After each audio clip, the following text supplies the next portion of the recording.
Line सीधी कर लीजिए आप। बच्चों, हमारा जो शरीर है, जो बातें आपको बताने जा रहे हैं, शायद आप विद्यालय में कोई नहीं बताएगा। ध्यान रखिए, आध्यात्मिक दृष्टि से, आयुर्वेद की दृष्टि से और जो साइंस की दृष्टि है, उन सभी की दृष्टि से आप लोगों को जो बात बताने जा रहे हैं उसको ध्यान से आप लोग सुनिएगा। आपके पूरे जीवन में काम आएगा। हमारा जो शरीर होता है बेटा, वो 5 तत्वों से मिलकर बना होता है। जानते हैं आप लोग ना? जल, पृथ्वी, अग्नि, वायु और आकाश। सबको मालूम है? जब हमारे शरीर का ये 5 तत्व बिगड़ जाता है, तब हमारे शरीर के अंदर विकार उत्पन्न होने लगते हैं, रोग उत्पन्न होने लगते हैं। तो ये संतुलित कैसे किया जाए, ये विकार कैसे हमारे शरीर में ना हो, इसका निदान कैसे हो और कैसे हम जान पाए कि हमको ये रोग हो रहा है, आज आपको हम ये बताएंगे।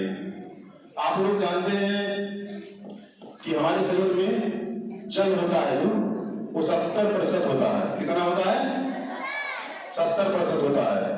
पहले आप लोग ये जान लीजिए कि हमारे शरीर में ये 5 तत्व होते कहाँ हैं। तो हमारे गांठ से, ये घुटना है ना, जहां से मोड़ते हैं, इससे नीचे का जो भाग होता है वो जल का होता है, और इससे ऊपर का भाग घुटने से कमर के नीचे इसमें जान, ये भाग जो होता है पृथ्वी का होता है। और यहां से लेकर के जहां ये हमारा फेफड़ा होता है, फेफड़े के डायफ्राम के नीचे से और यहाँ तक मूत्राशय तक, ये जो भाग होता है हमारा, ये होता है अग्नि का। और इसके ऊपर छाती जो हमारी है, यहाँ से गले और ये डायफ्राम, फेफड़ा, हार्ट जो होता है, ये भाग जो होता है वायु का होता है। और इसके ऊपर, गले के ऊपर का भाग जो हमारा सिर है, ये होता है क्या बचा? बहुत अच्छे, आकाश होता है। अभी जब हमारे शरीर में बिगड़ने लगता है, ये डिसबैलेंस होने लगता है, तो हमको रोगों का पता कैसे चलता है, ये आपको हम बता रहे हैं। जब हमारे गांठ से नीचे का भाग दर्द होने लगे, बड़े ध्यान से सुनिएगा बेटा, और घर में भी मुझे बताइएगा, जब हमारे घुटने से नीचे का भाग दर्द होने लगे यहाँ पर, तब आप समझ लीजिए कि हमारा जल गड़बड़ है। जो हम पानी पी रहे हैं वो दूषित पानी है। क्या है? दूषित पानी है, या उसमें जो मिनरल्स की मात्रा होती है वो कम है। आप लोग जानते हैं, बहुत से लोग आरओ लगवा लेते हैं, आरओ में सारे मिनरल्स जो होते हैं वो छन जाते हैं। हमको मिलता क्या है? सादा पानी। फिर हमारे गांठ के नीचे के भाग में दर्द, जलन, ये सारी चीजें होने लगती हैं। इसके ऊपर का जो भाग होता है, इसलिए हमें पानी अच्छा पीना चाहिए। सरकार का काम है कि हमको पानी शुद्ध दे। अभी सरकार की जिम्मेदारी है, लेकिन पहले हम ही लोगों को ध्यान देना होगा, जांच करवाना होगा कि पानी कैसा है। ठीक, अब ये घुटने के ऊपर हम लोग आते हैं और कमर के नीचे, ये भाग किसका है? किसका बताएं? पृथ्वी का भाग है। और जब ये भाग भारी होने लगे, तब आप समझ लीजिए कि हमारा खान पान गड़बड़ है। पृथ्वी से जो उत्पन्न होता है अन्न, उसको हम खाते हैं, और वही भाग यहाँ हमारे जान पे होता है। और जब दर्द होने लगे हमारे जान में, या कुछ ऐसा महसूस हो कि मतलब भारी लग रहा है, तो आप समझ जाइए जो हम दाल, चावल, रोटी, सब्जी खाते हैं, कहीं ना कहीं उसमें विटामिन, प्रोटीन्स, इसकी कमी है। तो उस मात्रा को आप बढ़ाइए अपने शरीर में। और जो आप लोग पिज्जा, चाउमीन, बर्गर खाते हैं, उससे बेटा कुछ मिलता नहीं है, इससे नुकसान होता है। ठीक, अब इसके ऊपर के भाग पे हम आते हैं। कहां से? ये जो हमारा ये देख रहे हैं, हड्डी यहाँ से है ना, ये देख रहे हैं यहाँ तक, जहां उंगली रखे हैं, और इससे यहाँ कमर तक, इसमें क्या होता है? अग्नि होता है। अब आप लोग समझिए कि अग्नि कैसे होता है। जब हम लोगों को भूख लगता है, सुबह सुबह लगता है ना, भूख सबको लगता है, तब कहते हैं कि पेट में कुछ अजीब सी जलन हो रही है। कैसा प्रतीत होता है? ऐसा लगता है कि हमारे पेट के भाग में कुछ जलन हो रही है, कुछ हमारा पेट मांग रहा है। तो जो अग्नि तत्व होता है, हमारा अग्न्याशय होता है, वो भोजन को पचाने के लिए तत्पर हो जाता है। तत्पर होता है तब हमें खुलकर भूख लगती है। हमारा जो लीवर होता है, हमारी आंतें होती हैं अंदर, हमारा किडनी होता है, ये सारी चीजें भोजन को मांगने लगता है। जब भोजन को मांगने लगता है तो हमें भूख लगती है, और हम लोग जब गलत खान पान करते हैं तब ये अग्नि तत्व जो होता है हमारा बिगड़ जाता है। अब मैं आपको मुख्य बात पर आता हूं। आप लोग को खाती है, क्या कहते हैं, गोलगप्पा खाती है बिटिया ना?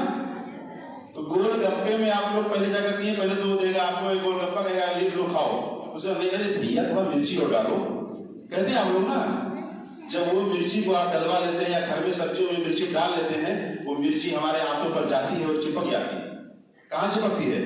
आंतों पर चिपक जाती है, और जब आंतों पर चिपकती है तो हमारे अंदर जलन महसूस होता है। लाल मिर्ची को बिल्कुल नहीं खाना चाहिए, हरी मिर्च आप लोग खाइए। जलन होता है, जलन होने के बाद वो धीरे धीरे वो अल्सर का रूप लेता है, हमारी आंतों में जख्म हो जाता है, और यदि हम उसका इलाज सही ढंग से चिकित्सक से नहीं करवाए तो वो कैंसर का रूप ले लेता है। इसलिए लाल मिर्च का प्रयोग बेटा जीवन में अपने बिल्कुल मत करिएगा। हरी मिर्च खाइए, स्वस्थ जीवन दीजिए, अच्छा भोजन करिए। ठीक, अब आते हैं हम वायु पर। यहां से गले के भाग से नीचे का जो पार्ट होता है वो वायु का होता है। हमारे शरीर का अगर वायु बिगड़ गया, जब वायु बिगड़ जाता है तो हमारा सांस फूलने लगता है, हमें उलझन घबराहट महसूस होती है, हमें कुछ अच्छा नहीं लगता है। तो ये हमारे फेफड़े में जो ऑक्सीजन होता है, ये ऑक्सीजन की मात्रा शुद्ध होनी चाहिए। इसके लिए हमें पेड़ पौधे लगाने चाहिए, पर हमेशा धुआं नहीं करना चाहिए। ज्यादा ये जो पराली गांव में जला देते हैं, इसको बताइए कि जलाए ना, इसको थोड़ा मात्रा में घटवा करके जुताई करवा दिया करें। जो वातावरण प्रदूषित होगा तो हमारा जो वायु होगा बिगड़ जाएगा। ठीक बेटा, समझे आप लोग? तो ऑक्सीजन लेवल जो हमारा है वो मेंटेन होना चाहिए। इसके लिए हमें योग, व्यायाम और क्या करना चाहिए, प्राणायाम करना चाहिए। प्राणायाम आप लोग करते हैं, अनुलोम विलोम, कपालभाति। इसके माध्यम से जो हम सांस फटाफट लेते हैं तो हमारा फेफड़ा सही हो जाता है, हमारा हार्ट बीट सही हो जाता है। अब नंबर आता है आकाश का। आकाश कैसे आप सिद्ध करेंगे ये बताइए। आकाश जो है हमारा मस्तिष्क है, और मस्तिष्क ही हमारे पूरे शरीर का संचालन करता है। जो हमारे शरीर में दर्द होने लगता है, तब आप समझ जाइए कि हम जो खाए पिए हैं, हमारा वायु, अग्नि, जल, पृथ्वी, ये सब बिगड़ चुका है। तब हमारे शरीर में, ब्रेन में क्या होता है, दर्द होता है। और इन सभी को शुद्ध करने के लिए हमें योग करना चाहिए। क्या करना चाहिए? योग। इसीलिए आपको बताया कि सोमवार से आपका योग शुरू हो जाएगा, और आप लोग योग अच्छे से करिएगा। ठीक बेटा?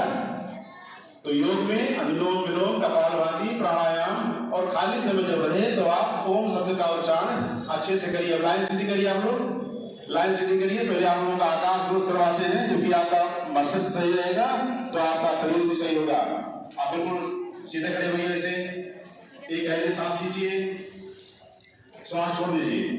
अब एक स्वर में अच्छे ध्वनि में ओम शब्द का उच्चारण करिए।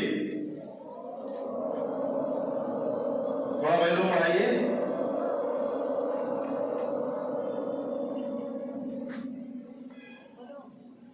एक बार पूरा करिए अच्छे से।